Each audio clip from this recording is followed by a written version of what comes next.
ಚುನಾವಣೆ ಒಗ್ಗಟ್ಟಾಗಿ ಎದುರಿಸುವಂಥದ್ದು, ಅದ್ರ ಬಗ್ಗೆ ಅಷ್ಟೇ ಮಾತ್ರ ಸಭೆ ಸೀಮಿತ. ಮತ್ತು ಇಲ್ಲಿ ಕ್ಯಾಂಡಿಡೇಟ್ ಸೆಲೆಕ್ಷನ್ ಆಗಲಿ ಮತ್ತೊಂದು ಹೆಸರು ಕೇಳುವಂಥದ್ದು ಇದು ಯಾವುದೂ ಪ್ರೊಸೆಸ್ ಇಲ್ಲ. ಇವತ್ತು ನಾನು ಬಂದು ಇಲ್ಲಿ ಒಂದು ಅಡ್ರೆಸ್ ಮಾಡಿ ಹೋಗ್ತೇನೆ ಅಷ್ಟೇ, ಬೇರೆ ಏನು. ನೋಡ್ರಿ, ಈಗಾಗಲೇ ರಾಜ್ಯ ಮಟ್ಟದ ನಾಯಕರು, ನಾನು ವೈಯಕ್ತಿಕವಾಗಿ ನಮ್ಮ ನಾಯಕರ ಜೊತೆ ಚರ್ಚೆ ಮಾಡ್ತಾ ಇದ್ದೇನೆ. ಇದು ಪ್ರೊಸೆಸ್ ಮುಂದುವರಿತದೆ ಮತ್ತು ಡೆಫಿನೆಟ್ಲಿ ಒಂದು ರಾಜಕೀಯ ವ್ಯವಸ್ಥೆ ಇದು. ರಾಜಕೀಯ ವ್ಯವಸ್ಥೆಯಲ್ಲಿ ಎಲ್ಲರೂ ಕೂಡ್ಕೊಂಡು ಕೆಲಸ ಮಾಡಿದಾಗ ನಾವು ಗೆಲ್ತೀವಿ ಡೆಫಿನೆಟ್ಲಿ. ಆ ಮಂತ್ರನೂ ಇಟ್ಕೊಂಡು ನಾವು ಕೆಲಸ ಮಾಡ್ತಾಯಿದ್ದೇವೆ. ಏನೋ ಭಿನ್ನ ಮತ್ತೊಂದು ಇದ್ರೂ ಸತ್ಯಕ್ಕೆ ಪ್ರತಿಯೊಬ್ಬರು ಕರೆದು ಮಾತಾಡಿಸಿ ಅದನ್ನು ಸರಿ ಮಾಡುವಂಥ ಕೆಲಸ ನಾವು ಮಾಡ್ತೀವಿ. ಇವತ್ತಿನ ಈ ಸಭೆಯಲ್ಲಿ ನೋಡ್ರಿ, ಒಬ್ಬೊಬ್ಬರು ಒಂದು ಅಭಿಪ್ರಾಯ ಹೇಳ್ತಾರೆ. ಅದು ಅಲ್ಲಿನೂ ಹೇಳ್ತಾರೆ, ಎಲ್ಲ ಕಡೆನೂ ಹೇಳ್ತಾರೆ. ಮುಂದೆ party has to take decision. Overall ಎಲ್ಲರದ್ದು ಅಭಿಪ್ರಾಯ ತೊಗೊಂಡು ಅದು ನೋಡ್ಕೊಂಡು ವಿಲ್ ಟೇಕ್ ಡಿಸಿಷನ್. ಉಪಚುನಾವಣೆ ಆಗಿರೋದ್ರಿಂದ ಒಂದು ಕಡೆ ಅನುಕಂಪ, ಮತ್ತೊಂದು ಕಡೆ ಸಂಪನ್ಮೂಲ, ಮತ್ತೊಂದು ಕಡೆ ಸರ್ಕಾರ, ಈ ಮೂರು ಶಕ್ತಿಗಳನ್ನು ಎದುರಿಸಬೇಕಾಗುತ್ತೆ. ಡೆಫಿನೆಟ್ಲಿ ನೋಡ್ರಿ, ಹಿಂದೆನೂ ಹಲವಾರು ಉಪಚುನಾವಣೆಯಲ್ಲಿ ಸರ್ಕಾರ ಇದ್ದಾಗ ನಾವು ಗೆದ್ದಿದ್ದೇವೆ ಉಪಚುನಾವಣೆಯಲ್ಲಿ. ಇದು ಈಗ ಅನುಕಂಪ ಎಷ್ಟರ ಮಟ್ಟಿಗೆ ಅನುಕಂಪ ಐತಿ ಅದು ಯಾರು ನೋಡೋರು, ಅನುಕಂಪದ ಅಳತೆ ಮಾಡೋರು ಯಾರು? ಹೀಗಾಗಿ ನಮ್ಮದು ಒಂದು ಸ್ಟ್ರೆಂತ್ ಇದೆ. ಭಾರತೀಯ ಜನತಾ ಪಾರ್ಟಿದು ಕಾರ್ಯಕರ್ತರ ಪಡೆ ಇದೆ, ನಮ್ಮ ನಾಯಕರ ಪಡೆ ಇದೆ. ಎಲ್ಲರೂ ಒಗ್ಗೂಡಿಸ್ಕೊಂಡು ಕೆಲಸ ಮಾಡಿದರೆ ಈ ಚುನಾವಣೆ ಗೆದ್ದೇ ಗೆಲ್ತೇವೆ ನಾವು. ಆ ಒಂದು ವಿಶ್ವಾಸ ನನಗಿದೆ. 100% ಮೂಡ್ತದೆ. ಡೆಫಿನೆಟ್ಲಿ ಈ ಚುನಾವಣೆಗೆ ಎಲ್ಲರೂ ಒಗ್ಗಟ್ಟಾಗಿ ಕೆಲಸ ಮಾಡಿ ಗೆದ್ದು ಬರ್ತೀವಿ. ನಾ ಮೊದಲು ಹೇಳಿದೆ, ಒಂದು ಪ್ರತಿಯೊಬ್ಬರು ನಾಯಕರು ಬೇರೆ ಬೇರೆ ಜಿಲ್ಲೆಗಳಿಗೆ ಹೋಗಿ ಈ ನೆರೆಗಾದಿರ್ಬೋದು ಮತ್ತು ಹಲವಾರು ವಿಚಾರಗಳು ಇನ್ನು ಪ್ರಜ್ವಲಿತ ಸಮಸ್ಯೆ ಇದ್ದಾವೆ, ಇನ್ನು ಜನರಿಗೆ ಮುಟ್ಟಿಸುವಂಥ ಕೆಲಸ ಆಗಬೇಕು. ಅದಕ್ಕಾಗಿ ನನಗೆ ಮಂಗಳೂರು ಅಥವಾ ಬಾಗಲಕೋಟೆ ಅಂತ ಹೇಳಿದ್ರು, ನಾವು ಬಾಗಲಕೋಟೆಗೆ ಬಂದಿದ್ದೀನಿ. ಮತ್ತು ಇದ್ರ ಜೊತೆಗೆ ಈ ಕಾರ್ಯಕರ್ತರ ಸಭೆಯೂ ಇದೆ. ಮತ್ತು ಇಲ್ಲಿ ಸಹಿತ ಬೈ ಎಲೆಕ್ಷನ್ ಆಗ್ತಾಯಿದೆ ಬರುವಂಥ ದಿವಸಗಳಲ್ಲಿ. ಇವತ್ತು ಇಲ್ಲಿ ಅಂದರೆ ನಾನು ಮಂಗಳೂರಿಗೆ ಹೋಗ್ತಿದ್ದೆ. ನಾನು ಇಲ್ಲಿ ಅನುಕೂಲ ಆಗಿ ಇಲ್ಲಿ ಬಂದಿದ್ದೇನೆ. ಇದರ ಜೊತೆಗೆ ಇವತ್ತು ಸಂಘಟನಾತ್ಮಕ ಒಂದು ಚಟುವಟಿಕೆ ಈಗಾಗಲೇ ರಾಜ್ಯದಲ್ಲಿ ಪ್ರತಿ ಜಿಲ್ಲೆಯ ಎಲ್ಲರೂ ಸಭೆ ಕರೆದು ಎಲ್ಲ ಚರ್ಚೆನೂ ಮಾಡಿದ್ದಾರೆ. ಮತ್ತು ದಾವಣಗೆರೆ ಮತ್ತು ಇಲ್ಲಿ ಬರುವಂಥ ದಿವಸಗಳಲ್ಲಿ ಬೈ ಎಲೆಕ್ಷನ್ ಬರ್ತದೆ. ಅದು ಯಾವಾಗ ಬರ್ತದೆ ಇನ್ನೂ ಡೇಟ್ ಫಿಕ್ಸ್ ಆಗಿಲ್ಲ. ಮತ್ತು ಈಗ ಒಂದು ಕಾರ್ಯಕರ್ತರ ಸಭೆಯನ್ನು ನಾನು ತೆಗೆದುಕೊಳ್ತಾ ಇದ್ದೇನೆ. ಓವರಾಲ್ ಒಂದು ಸಂಘಟನೆ ದೃಷ್ಟಿಯಿಂದ ಮತ್ತು ಈ ಪತ್ರಿಕಾಗೋಷ್ಠಿ ಕೆಲವೊಂದು ವಿಚಾರಗಳಿಗೆ ಹೇಳುವ ಸಲುವಾಗಿ ನಾನು ಬಂದಿತ್ತು. ನೋಡಿ, ಒಂದು ನಾನು ಹೇಳ್ತೀನಿ, ಇವತ್ತು ಇಡೀ ಒಂದು ವ್ಯವಸ್ಥೆಯಲ್ಲಿ ಒಂದು ಭಾರತೀಯ ಜನತಾ ಪಾರ್ಟಿ ಇವತ್ತು ಇಡೀ ದೇಶದಲ್ಲಿ ತೆಗೆದುಕೊಡ್ರಿ, ಇಡೀ ರಾಜ್ಯದಲ್ಲಿ ತೆಗೆದುಕೊಡ್ರಿ, ಭಾರತೀಯ ಜನತಾ ಪಾರ್ಟಿ ಕಾರ್ಯಕರ್ತರಲ್ಲಿ ನಾಯಕರಲ್ಲಿರುವಂಥ ಒಗ್ಗಟ್ಟು ಬೇರೆ ಯಾವುದೇ ಪಾರ್ಟಿಯಲ್ಲಿ ಇಲ್ಲ. ಸಣ್ಣ ಪುಟ್ಟ ಸಮಸ್ಯೆಗಳಿರ್ತವೆ, ಅದು ಸರಿ ಮಾಡುವಂಥ ಕೆಲಸ ಡೆಫಿನೆಟ್ಲಿ ಮಾಡ್ತೀವಿ. ಮತ್ತು ನಾವೆಲ್ಲರೂ ಒಗ್ಗಟ್ಟಿನಿಂದ ಎಲ್ಲರೂ ಕೂಡ್ಕೊಂಡು ಒಗ್ಗಟ್ಟಿನಿಂದ ದುಡಿದಾಗ, ಒಗ್ಗಟ್ಟಿನಿಂದ ಸಂಘಟನೆ ಮಾಡಿ ಇಲೆಕ್ಷನ್ ಫೇಸ್ ಮಾಡಿದ್ರೆ ನಾವು ಗೆಲ್ತೀವಿ ಡೆಫಿನೆಟ್ಲಿ. ಅದಕ್ಕಾಗಿ ಏನಾದನ್ನು ಈಗಾಗಲೇ ರಾಜ್ಯದಲ್ಲಿ ಈಗ ಬೇರೆ ಬೇರೆ ಜಿಲ್ಲೆಯದು ಸಭೆ ಕರೆದಾಗ, ಅದು ಬಾಗಲಕೋಟೆದು ಕರೆದಾರ, ದಾವಣಗೆರೆದು ಕರೆದಾರ, ಮತ್ತು ಬೇರೆ ಬೇರೆ ಜಿಲ್ಲೆದು ಕರೆದಾರ. ಅಲ್ಲಿದ್ದಂಥ ಸಮಸ್ಯೆ ಇರ್ಬೋದು, ಮತ್ತೊಂದು ಇರ್ಬೋದು, ಎಲ್ಲವೂ ಚರ್ಚೆ ಆಗಿದೆ. ಎಲ್ಲವೂ ಸರಿ ಮಾಡುವಂಥ ಕೆಲಸ ಆಗ್ತದೆ. ಎಲ್ಲರೂ ಒಗ್ಗಟ್ಟಿನಿಂದ ಈ ಚುನಾವಣೆಯನ್ನು ಎದುರಿಸಿ ಈ ಚುನಾವಣೆಯಲ್ಲಿ ಭಾರತೀಯ ಜನತಾ ಪಾರ್ಟಿ ಅಭ್ಯರ್ಥಿ ಗೆಲ್ಲುವ ರೀತಿಯಲ್ಲಿ ನಾವೆಲ್ಲ ಪ್ರಯತ್ನ ಮಾಡ್ತೀವಿ. ನಾನು ಪಾರ್ಲಿಮೆಂಟ್ ಸದಸ್ಯರಲ್ಲಿ ಅಲ್ಲಿ ಅಬ್ಸರ್ವ್ ಮಾಡ್ತಾ ಇದ್ದೇನೆ. ನಮ್ಮ ವಿದೇಶಿ ನೀತಿ, ಅಲ್ಲಿ ನಡೆಯುವಂಥ ಚರ್ಚೆ ಮತ್ತು ಮೋದಿಜಿಯವರ ನಿರ್ಧಾರಗಳು.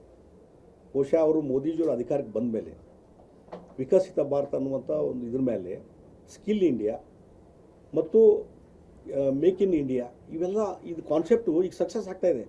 ನಾನು standing committee of defence committee ಒಳಗೆ ಇದ್ದೇನೆ. ನಾನು ಅಲ್ಲಿ ಚರ್ಚೆಗೆ ಬರ್ತಾವೆ ಎಲ್ಲ ಮಿಲಿಟರಿ ಅಧಿಕಾರಿಗಳು ಎಲ್ಲರೂ ಬಂದಿರ್ತಾರೆ, ಸೀನಿಯರ್ ಆಫೀಸರ್ಸ್. ಈಗ ಅಲ್ಲಿ ಕೊಡ್ತಕ್ಕಂಥ ಬಜೆಟು ಮತ್ತು ಎಲ್ಲಿವರೆಗೆ ಅಂತಂದರೆ ನಮ್ಮ ದೇಶದಲ್ಲಿ ತಯಾರು ಮಾಡಿದಂಥ ಹೆಲಿಕಾಪ್ಟರ್ ಇರ್ಬೋದು, ರೈಫಲ್ಸ್ ಇರ್ಬೋದು, ಇವನು ಬೇರೆ ದೇಶದವರಿಗೆ ಅಲ್ಲಿ ನಮ್ಮ ಡಿಮಾಂಡ್ ಬಂದಿದೆ ಖರೀದಿ ಮಾಡಲಿಕ್ಕೆ. ಇತ್ತೀಚೆಗೆ ಏನೊಂದು ಆಪ್ರೇಷನ್ ಆಯ್ತಲ್ಲ ಸಿಂಧೂರು, ಅದಾದಮೇಲೆ ನಾವು ನಮ್ಮ ದೇಶದಲ್ಲೇ ಪ್ರೊಡಕ್ಷನ್ ಮಾಡಿದಂಥ ಏನು ಇನ್ಸ್ಟ್ರೂಮೆಂಟ್ ಇದ್ದಾವೆ, ಹೆಲಿಕಾಪ್ಟರ್ ಇದ್ದಾವೆ, ಅವನ್ನ ಉಪಯೋಗ ಮಾಡಿದ್ರಿಂದ ಅದ್ರದ್ದು ಕ್ವಾಲಿಟಿ ನೋಡ್ಕೊಂಡ್ಮೇಲೆ ಬೇರೆ ದೇಶದಿಂದ 8-10 ದೇಶಗಳಿಂದ ಈಗ ಆರ್ಡರ್ಸ್ ಬಂದಿದ್ದಾವೆ ನಮಗೆ. ಈ ಆರ್ಡರ್ಸನ್ನು ಇಮಿಡಿಯೇಟ್ಲಿ ಪ್ರೊಡಕ್ಷನ್ ಮಾಡಿ ಕಳ್ಸಾಕೂ ಆಗಲಾರ್ದ ಅಷ್ಟು ಕೆಲಸ ಬಂದಿದ್ದಾವೆ. ಅಂದರೆ make in India, skill India ಮತ್ತು ದೇಶದಲ್ಲಿಯೇ ಇವತ್ತು ಎಲ್ಲವನ್ನೂ ತಯಾರಾಗಬೇಕು ಅನ್ನುವಂಥದ್ದು. ನಮ್ಮ ಬರೀ ಮೊದಲು ಕೋವಿಡ್ ಬಂದಾಗ ಮಾಸ್ಕ್ ಜೊತೆಗೆ ತಯಾರು ಮಾಡ್ತಿದ್ದಿಲ್ಲ, ನಮಗೆ ಬೇರೆ ದೇಶದಿಂದ ತೊಗೊಂಬರ್ತಿದ್ವಿ ನಾವು. ಈ ರೀತಿ ಪರಿಸ್ಥಿತಿ ಇದ್ದಾಗ ಇವತ್ತು ಎಲ್ಲವೂ ಇಲ್ಲೇ ಪ್ರೊಡಕ್ಷನ್ ಆಗ್ತದೆ. ಅದರಿಂದ ಸ್ವಾವಲಂಬನೆ, ಅದಕ್ಕೆ ಮೋದಿಯವ್ರು ಹೇಳಿದ್ದೀನೋ ಇಲ್ಲೇ ಎಲ್ಲವೂ ತಯಾರಾಗಬೇಕು. ನೋಡಿ, ಈಗ ಟ್ರಂಪ್ ಅವ್ರು ಇಷ್ಟೆಲ್ಲ ಹೆದರಿಕೆ ಹಾಕಿದ್ರು, ಮೋದಿಯವ್ರು ಗಟ್ಟಿಯಾಗಿ ನಿಂತಿದ್ದಾರೆ. ಮೋದಿಯವ್ರು ಗಟ್ಟಿಯಾಗಿ ನಿಂತಾರಂದ್ರೆ ನಮ್ಮ ಜನರ ಮೇಲೆ ಇರುವಂಥ ವಿಶ್ವಾಸ ಮತ್ತು ಮೇಕ್ ಇನ್ ಇಂಡಿಯಾ ಅನ್ನುವಂಥ ಕಾನ್ಸೆಪ್ಟ್ ಇದೆಯಲ್ಲ, ಭಾಳಷ್ಟು ಜನ ಯುವಕರು ಎಲ್ಲವೂ ಸಹಿತ ಇಲ್ಲೇ ನಮ್ಮ ಜ್ಞಾನದಿಂದ ಇಲ್ಲೇ ತಯಾರು ಮಾಡುವಂಥ ನಡೀತಾ ಇದೆ. ಇನ್ನು ಸ್ವಯಂವಾಗಿ ನಾವು ಯಾರ ಮೇಲೂ ಡಿಪೆಂಡ್ ಆಗಲಾದನೇ ಇವತ್ತೊಂದು ದೇಶ ಕಟ್ಟುವಂಥ ಕೆಲಸ ನಡೀತಾ ಇದೆ. ಇದರಿಂದ ನಾವು ಯಾರಿಗೂ ಹೆದರುವಂಥ ಕಾರಣ ಇಲ್ಲ. ಮೋದಿಯವ್ರ ಕಾನ್ಸೆಪ್ಟು ಅದೇ. ಟ್ರಂಪ್ ಅವ್ರು ಬೇಕಾದಷ್ಟು ಬೆದರಿಕೆ ಹಾಕಲಿ, ಅದಕ್ಕೆ ಪ್ರತಿಯೊಂದಕ್ಕೂ ಉತ್ತರ ಕೊಡಬೇಕಂತ ಏನಿಲ್ಲ. ಮೋದಿಯವರು ಅದಕ್ಕೆ ಮೌನವಾಗಿ ಉತ್ತರ ಕೊಡ್ತಾರೆ. ಡೆಫಿನೆಟ್ ಅದೇ ವಿದೇಶಾಂಗ ನೀತಿ ಅಂತ, ಅದೇ ಚಾಣಕ್ಯ ನೀತಿ. ನೀವು ಅಂಥವ್ರಿಗೆ ಮಾತಿನ ಮುಖಾಂತರ ಬೆಳಗಿನ ಸಾಯಂಕಾಲ ಡಿಬೇಟ್ ಅದ ನಡಿಬಾರ್ದು, ಯಾವ್ದ್ರ ಮುಖಾಂತರ ಉತ್ತರ ಕೊಡಬೇಕು. ಇದನ್ನು ಅವ್ರು ಟ್ರಂಪ್ 50% ಹಾಕ್ಯಾನ, 500% ಹಾಕಲಿ, ಅದು ಎದುರಿಸ್ತೀನಿ ಅನ್ನೋಂಥ ತಾಕತ್ತಿದೆಯಲ್ಲ, ಇದೇ ಉತ್ತರ ಅವ್ರಿಗೆ. ಅದು ಬಿಟ್ಟು ನಿನ್ನ ನೋಡ್ತೀನಿ ಬರ್ಕೋ ಇಲ್ಲ ಗುದ್ದಾಡ್ತಾರೆ ಇಲ್ಲೇ, ನಾವೊಂದು ಕೈ ನೋಡ್ತೀನಿ ನೀವೊಂದು ಕೈ ನೋಡ್ತೀನಿ. ಹೀಗಾಗಿ ಅದರಿಂದ ಏನೂ ಪ್ರಯೋಜನವಾಗಿಲ್ಲ. ಚಾಣಕ್ಯ ನೀತಿ ಮುಖಾಂತರ ಮೋದಿಯವರು ಇದನ್ನೆಲ್ಲ ಎದುರಿಸ್ತಾ ಇದ್ದಾರೆ. ಮನಮೋಹನ್ ಸಿಂಗ್ ಎಲ್ಲಿನೂ ಮಾತಾಡ್ತಿದ್ದಿಲ್ಲ, ಅವರು ಅಲ್ಲಿನೂ ಮಾತಾಡ್ತಿಲ್ಲ, ಎಲ್ಲಿ ಮಾತಾಡ್ತಿಲ್ಲ, ದೇಶದಲ್ಲಿ ಮಾತಾಡ್ತಿದ್ದಿಲ್ಲ. ಆದರೆ ಇವತ್ತು ಮನ್ ಕಿ ಬಾತ್ ಮುಖಾಂತರ ಪ್ರತಿಯೊಂದು ತಿಂಗಳು ಸಹಿತ ಮೋದಿಯವರು ಜನ ಜೊತೆ ಮಾತಾಡ್ತಾ ಇದ್ದಾರೆ. ಮತ್ತು ಡಿ ಕೆ ಶಿವಕುಮಾರ್ ಇನ್ ಫೈಟಿಂಗ್ ಜೋರಾಗಿದೆ. ಅವರ ಮುಖ್ಯಮಂತ್ರಿ ನಾ ಮುಂದುವರಿದ ಅವರು ಮುಖ್ಯಮಂತ್ರಿ ಸ್ಥಾನ ನನಗೆ ಬೇಕಂತ ಒಂದು ಹಠ ಡಿ ಕೆ ಶಿವಕುಮಾರ್ದು. ಈ ಇನ್ ಫೈಟಿಂಗ್ನಿಂದ ಇಡೀ ರಾಜ್ಯದ ಆಡಳಿತ ವ್ಯವಸ್ಥೆ ಕುಸಿದು ಹೋಗ್ತದೆ.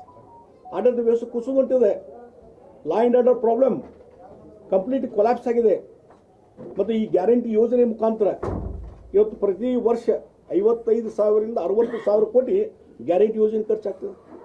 ಇವತ್ತು ಇಲ್ಲಿ ಆಲ್ಮಟ್ಟಿ ಸ್ಕೀಮ್ ಇದೆ, ಎತ್ತರ ಮಾಡಬೇಕಂತ ಆಲ್ಮಟ್ಟಿ ಇದನ್ನು ಎತ್ತರ ಮಾಡಬೇಕಂತ ಸಾಕಷ್ಟು ಸಲ ಹೋರಾಟ ಇದೆ. ಇಲ್ಲಿದ್ದಂಥವ್ರು ಎಲ್ಲರೂ ಹೋರಾಟ ಮಾಡಿದ್ದಾರೆ, ಎಲ್ಲರೂ ಇಲ್ಲಿ ಭಾಗದಲ್ಲಿ. ಆದರೆ ಇವತ್ತು ಅದನ್ನ ಹೆಚ್ಚಳ ಮಾಡಿದಾಗ ಅದಕ್ಕೆ ಅಕ್ವಿಷನ್ ಜಾಸ್ತಿ ಆಗ್ತದೆ. ಇವತ್ತು ಒಂದು ಕಡೆ ನೀವು ಫಿಕ್ಸ್ ಮಾಡ್ತೀರಿ ರೇಟು, ಒಂದು ಎಕರೆಗೆ 30 ಲಕ್ಷ 40 ಲಕ್ಷ ಅಂತ ಫಿಕ್ಸ್ ಮಾಡ್ತೀರಿ. ನೀರಾವರಿ ಮತ್ತು ನೀರಾವರಿ ಇಲ್ಲದಂಥ ಕೃಷಿ ಜಮೀನಿಗೆ ಅಂತ ಫಿಕ್ಸ್ ಮಾಡ್ತೀರಿ. ಅದ್ರ ಲೆಕ್ಕಾಚಾರ ಎಷ್ಟು ಮಾಡ್ತೀರಿ? ಮತ್ತು ಈಗಾಗಲೇ ಕೆಲವೊಂದು ಕೋರ್ಟ್ ಆರ್ಡರ್ ಆಗಿದ್ದಾವೆ ಇಷ್ಟೊಂದು ಹಣ ತುಂಬಬೇಕಂತ ಹೇಳಿ. ಅದಕ್ಕೂ ನೀವು ಇವತ್ತು ಅದು ತುಂಬಲಿಲ್ಲ, ಅದು ಪೇಮೆಂಟ್ ಆಗ್ತಾ ಇಲ್ಲ. ಎಲ್ಲವೂ ಕೂಡಿದರೆ ಕೋರ್ಟ್ ಆರ್ಡರ್ ಪ್ರಕಾರ ಮತ್ತು ಈಗೇನು ನೀವು ರೇಟ್ ಫಿಕ್ಸ್ ಮಾಡಿದ್ರಿ, ಇದ್ರ ಪ್ರಕಾರ ಭೂ ಸ್ವಾಧೀನ ಮಾಡಬೇಕಂತಂದರೆ ಹಣ ಕೊಡ್ಬೇಕಂದ್ರೆ ಸುಮಾರು 70,000 ಕೋಟಿ ಮೇಲೆ ಬೇಕು. 70,000 ಕೋಟಿ ಮೇಲೆ 70,000 ಕೋಟಿ ಎಲ್ಲೈತಿ? ನೀವು ನಿಮ್ಮ ಕ್ಯಾಬಿನೆಟಲ್ಲಿ ಡಿಸಿಷನ್ ತೊಗೊತೀರಿ, ಎಲ್ಲೋ ಅಪ್ರೂವಲ್ ಕೊಡ್ತೀರಿ, ಇಲ್ಲಿ ಓಪನ್ ಆಗಿ ಬಂದು ಘೋಷಣೆ ಮಾಡ್ತೀರಿ. ಆಯ್ತು, ಎಲ್ಲಿದ್ರಿ ಹಣ? 70,000 ಕೋಟಿ ಹಿಂದೆ ಬರೀ 10,000 ಕೋಟಿ ಅಂತ ನಾ ಹಿಂದೆ ಅಪೋಸಿಟ್ ಲೀಡರ್ ಇದ್ದಾಗ ಪ್ರತಿ ಅಸೆಂಬ್ಲಿಲಿ ಕೇಳಿದೆ. ಪ್ರತಿ ವರ್ಷ 10,000 ಕೋಟಿ ಇರ್ತೀನಿ ಅಂದ್ರೆ ಎಲ್ಲಿಟ್ರಿ? ಇಡೀ ರಾಜ್ಯದ ಎಲ್ಲ ನೀರಾವರಿ ಯೋಜನೆ ಕೂಡಿ 10,000 ಹಾಕಿದ್ದಿಲ್ಲ. ಹಾಗಾದ್ರೆ ಈಗ ಡಿ ಕೆ ಶಿವಕುಮಾರ್ ಕೇಳ್ತೀನಿ, ಸಿದ್ದರಾಮಯ್ಯ ಅವ್ರು ಕೇಳ್ತೀನಿ, ಈ ಹಣ ಎಲ್ಲಿದ್ದೀರಪ್ಪ? ಇಲ್ಲಿ ರೈತರು ಮತ್ತು ಈಗಾಗಲೇ ಎಷ್ಟೋ ಜಮೀನನ್ನು ಕಬ್ಜಾ ತೊಗೊಂಡ್ಬಿಟ್ಟಿವಿ. ಅಲ್ಲಿ ರಸ್ತೆ ಕಾಮಗಾರಿ ಮತ್ತೊಂದು ಎಲ್ಲ ನಡೀತಿದೆ ನಿಮ್ಮದು. ಇಷ್ಟೆಲ್ಲ ಇದ್ದಾಗ ಸುಮ್ಮನೆ ಬೋಗಸ್ ಹೇಳಿಕೆಗಳನ್ನು ಕೊಡುವಂಥದ್ದು. ಹೀಗಾಗಿ ನಾನು ಹೇಳ್ತೀನಿ, ಇವತ್ತು ಈ ಒಂದು ಗ್ಯಾರಂಟಿ ಯೋಜನೆ ಮಾಡುವಂಥ ಒಂದು ಹಂತದಲ್ಲಿ ಇವತ್ತು ನಮ್ಮ ರಾಜ್ಯ ಸರ್ಕಾರದ ಖಜಾನೆ ಖಾಲಿಯಾಗಿಬಿಟ್ಟಿದೆ. ಕೊಟ್ಟಂಥದ್ದನ್ನು ಮಾಡಲಿಕ್ಕೆ ತಯಾರಿಲ್ಲ. ಮನೆ ಕ್ಯಾಬಿನೆಟ್ ಡಿಸಿಷನ್ ಮೊನ್ನೆ ತೊಗೊಂಡಾರ 4 ರೈಲ್ವೆ ಹೊಸ ರೈಲ್ವೆ ಲೈನ್ ಭೂ ಸ್ವಾಧೀನ ಕೆಲಸ ಆಗೇ ಇಲ್ಲ. ತುಮಕೂರಿಂದ ದಾವಣಗೆರೆ ಇವೆಲ್ಲ ಅದಲ್ಲ, ಅದು ಬೆಳಗಾವಿಯಿಂದ ಕಿತ್ತೂರು ಧಾರವಾಡ ಇನ್ನೂ 2 ಒಟ್ಟು 4 ಮೊನ್ನೆ ಚರ್ಚೆಯಾಗಿ ಆದಷ್ಟು ಬೇಗನೆ ಶೀಘ್ರ ಕಾಮಗಾರಿ ಪ್ರಾರಂಭ ಮಾಡಲಿಕ್ಕೆ ಪ್ರಯತ್ನ ಮಾಡ್ತೀವಿ ಅಂತ ಬರ್ತಾರೆ. ಅಂದರೆ ಏನು ಆಡಳಿತ ವ್ಯವಸ್ಥೆ ಸಂಪೂರ್ಣವಾಗಿ ಕುಸಿದೋಗಿದೆ, collapse. Law and order situation completely collapse ಆಗಿದೆ. ಎಲ್ಲ ಕಡೆ ದರೋಡೆ ಮತ್ತು ರೇಪು, ಮಹಿಳೆ ಮೇಲೆ ಅತ್ಯಾಚಾರ ಮತ್ತು ಪೊಲೀಸ್ ದೌರ್ಜನ್ಯ. ಈ ಹುಬ್ಬಳ್ಳಿಯಲ್ಲಿ ಆದಂಥ ಘಟನೆಯನ್ನು ನೀವು ನೋಡ್ಬೋದು. ಇವತ್ತು ಎನ್ಕ್ವೈರಿ ಅಂತ ಮಾಡ್ಕೊಂಡು ಹೋಗಿ ವ್ಯವಸ್ಥೆಗೊಳಿಸುವಂಥ ಕೆಲಸ. ಯಲ್ಲಾಪುರದಲ್ಲಿ ಒಬ್ಬ ವಿಧವೆಯನ್ನು ಹತ್ಯೆ ಮಾಡುವಂಥ ಕೆಲಸ. ಅಲ್ಲಿ ಯಾರೊಬ್ಬ ಮುಸ್ಲಿಮ್ ಬಂದು ಜಿಹಾದಿ ಅನ್ನುವಂಥ ನೆಪದಲ್ಲಿ ಆಕಿನ್ನ ಮನವೊಲಿಸುವಂಥದ್ದು, ಹತ್ಯೆ ಮಾಡುವಂಥ ಕೆಲಸ ಯಲ್ಲಾಪುರದಲ್ಲಿ ಆಯಿತು. ಆಮೇಲೆ ಬಳ್ಳಾರಿ ಘಟನೆ. ಇವತ್ತು ಕಾಂಗ್ರೆಸ್ಸಿನ ಶಾಸಕರು ಭರತ್ ರೆಡ್ಡಿ ಅವರೇ ಇನ್ವಾಲ್ವ್ ಇದ್ದಾರೆ. ನಾ ಇವತ್ತು ಬೆಳಿಗ್ಗೆ ಪತ್ರಿಕೆ, ಒಂದು ಇಂಗ್ಲೀಷ್ ಪತ್ರಿಕೆ ನೋಡ್ತಾ ಇದ್ದೆ. ಅವ್ರ ಪೆನಲ್ದವರು ಕಾಂಗ್ರೆಸ್ ಅವರ ಒಂದು ರಿಪೋರ್ಟ್ ಕೊಟ್ಟಾರ. ಇಲ್ಲಿ ಕಾಂಗ್ರೆಸ್ ಅವರು ಒಂದು ರಿಪೋರ್ಟ್ ಕೊಟ್ಟಾರೆ, ಡೆಕ್ಕನ್ ಹೇಳಿದ್ರು ಬಂದದ ರಿಪೋರ್ಟು. ಅದು ಹೆಂಗಂದ್ರೆ ಬ್ಯಾಲೆನ್ಸ್ ಆಗಿ ಪೊಲೀಸರು ವೈಫಲ್ಯ ಇದೆ, ಇದು ಪೊಲಿಟಿಕಲಿ ಮೋಟಿವೇಟೆಡ್ಡು, ಹೀಗೆಲ್ಲ ಬರೆದು ಅದು ಹೆಂಗೆ ಬ್ಯಾಲೆನ್ಸ್ ಮಾಡಬೇಕು, ಯಾವ ರೀತಿ ತಮ್ಮ ಶಾಸಕರನ್ನು ರಕ್ಷಣೆ ಮಾಡಬೇಕು ಅನ್ನುವಂಥದ್ದು ಪೆನಲ್ ರಿಪೋರ್ಟ್ ಇವ್ರು ಕೊಡ್ತಾರೆ.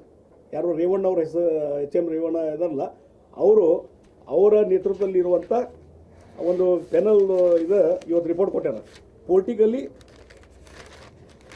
ಜೆಲಿಷಿಯಸ್ police failure led to Ballari violence.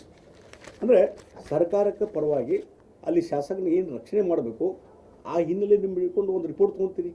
ಇನ್ನು ಪೊಲೀಸ್ ಎನ್ಕ್ವೈರಿ ನಡೆದಿದೆ. ಈಗ CID ತನಿಖೆ ಅಂತ ಪರಮೇಶ್ವರ್ ಹೇಳಿದರು, CID ತನಿಖೆ ಕೊಡ್ತೀನಿ ಅಂತ ಹೇಳಿ. ನಾವು ಹೇಳ್ತಾ ಇದ್ದೇವೆ ಇದು CBI ತನಿಖೆ ಕೊಡಿ. ಇನ್ನುವರೆಗೆ ನೀವು ಆ ಭರತ್ ರೆಡ್ಡಿ MLA ಇದಾರಲ್ಲ, ಅವರ ಒಂದು ಕುತಂತ್ರದಿಂದ, ಅವರ ಒಂದು ಪೊಲಿಟಿಕಲ್ ಮೋಟಿವೇಶನ್ದಿಂದ, ಇನ್ಸ್ಟಿಗೇಷನ್ದಿಂದ ಇವತ್ತು ಇವೆಲ್ಲ ಗದ್ದಲ ನಡೀತು. ಜನಾರ್ದನ್ ರೆಡ್ಡಿಯವ್ರನ್ನ ಎಲ್ಲೇ ಟಾರ್ಗೆಟ್ ಇಟ್ಟು ಅವ್ರು ಹತ್ಯೆ ಮಾಡುವಂಥ ಪ್ರಯತ್ನ ನಡೀತು. ಹೀಗಾಗಿ ಅವ್ರನ್ನ ಯಾರನ್ನ ಅರೆಸ್ಟ್ ಮಾಡಿದ್ರಿ? ಇಲ್ಲ, ಯಾರನ್ನೂ ಅರೆಸ್ಟ್ ಮಾಡಲಿಲ್ಲ ಇಲ್ಲಿವರೆಗೆ. ಯಾರೋ ಒಬ್ಬ ಗನ್ಮ್ಯಾನ್ನ ಅರೆಸ್ಟ್ ಮಾಡಿದ್ರಿ. ಅವ್ನ ಕಡೆಯಿಂದ ಏನೇನು ಸ್ಟೇಟ್ಮೆಂಟ್ ತೊಗೊತೀರೋ ಅದನ್ನ ಹೆಂಗೆ ಮುಚ್ಚಿ ಹಾಕ್ತೀರಿ ಗೊತ್ತಿಲ್ಲ. ಪೋಸ್ಟ್ ಮಾರ್ಟಮ್ 2 ಸಲ ಪೋಸ್ಟ್ ಮಾರ್ಟಮ್ ಮಾಡ್ತೀರಿ. ಮತ್ತು ಅದನ್ನು ಅವರು ಮಂಥನದಲ್ಲಿ ಅದನ್ನು ಸಮಾಧಿ ಮಾಡುವಂಥದ್ದು, ಹುಗುದು ಸಮಾಧಿ ಮಾಡುವಂಥದ್ದು ಇದ್ದಂಥ ಸಂದರ್ಭದಲ್ಲಿ ಆ ಹೆಣವನ್ನು ಸುಟ್ಟು ಹಾಕ್ತೀರಿ. ಅಂದರೆ ಕಂಪ್ಲೀಟ್ ಈ ಒಂದು ಪ್ರಕರಣವನ್ನು ಮುಚ್ಚಿ ಹಾಕಿ ಈಗ ಎಲ್ಲ ಪ್ರೈಮ ವಿಷಯಲ್ಲಿ ಬಳ್ಳಾರಿ ಯಾರಿಗಾರು ಹೋಗಿ ಕೇಳ್ರಿ, ಯಾರೋ ಪೊಲಿಟಿಕಲ್ ಸರ್ಕಲ್ ಕೇಳ್ರಿ, ಪೊಲೀಸ್ ಅಧಿಕಾರಿನ ಕೇಳಿದ್ರೆ ಎಲ್ಲರೂ ಹೇಳ್ತಾರೆ ಇದರಲ್ಲಿ ಭರತ್ ರೆಡ್ಡಿ ತಪ್ಪದ್ರಿ, ಅವನು ಕುಮ್ಮಕ್ಕಿಂದ ಇದೆಲ್ಲ ಆಯಿತು. ಆ ಯುವಾಂಕರ್ ಗನ್ಮ್ಯಾನ್ ಅಂಕರ್ ಪೂರ್ತಿ ಓಪನ್ ಆಗಿ ಬಂದೂಕಿದಾಗ ಇದು ಗುಂಡು ಹಾರಿಸಿದ, ಅದರಿಂದ ಆ ರಾಜಶೇಖರ್ ಅನ್ನೋ ವ್ಯಕ್ತಿ ಸತ್ತ, ಓಪನ್ ಆಗಿ ಹೇಳ್ತಾರೆ. ಹೇಳಿದ ಮ್ಯಾನ್ಯೂ ಸತ್ಯಕ್ಕೆ ಇವತ್ತು ಯಾರನ್ನೂ ಅರೆಸ್ಟ್ ಮಾಡೋದಿಲ್ಲ, ಅವ್ರು ರಕ್ಷಣೆ ಮಾಡ್ಲಿಕ್ಕೆ ಹೋಗ್ತೀರಿ ಮತ್ತು ವಾಪಸ್ಸು ಈ ಜನಾರೆಡ್ಡಿ ಆ್ಯಂಡ್ ಟೀಮ್ ಅವ್ರ ಮೇಲೆ ಎನ್ಕ್ವೈರಿ ಮಾಡಿಸ್ತೀರಿ. ಈ ರೀತಿ ಒಂದು ರೀತಿಯಿಂದ ಲಾ and order situation complete collapse ಆಗಿ ಯಾರಿಗೂ ಹೆದರಿಕೆ ಇಲ್ಲದಂಥ ಪರಿಸ್ಥಿತಿ. ಇನ್ನಷ್ಟು ಅಪ್ಡೇಟ್ಗಳಿಗಾಗಿ ಫಾಲೋ ಮಾಡಿ ವಿಜಯ ಧ್ವನಿ ನ್ಯೂಸ್.